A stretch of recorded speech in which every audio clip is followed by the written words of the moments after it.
So guys, first method, open browser,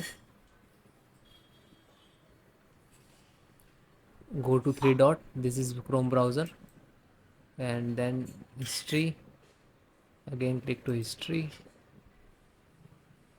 delete browsing history, then advanced, select all, this is unchecked, and this is cookies and site and browsing, just click it,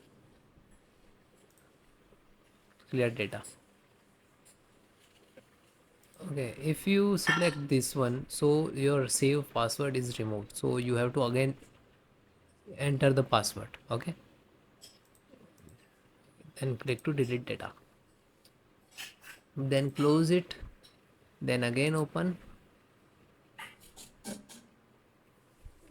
then try to new indigo window, and then type.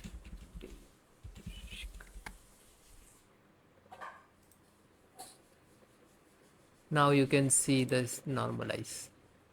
Okay, then try normal window, deep seek, then open.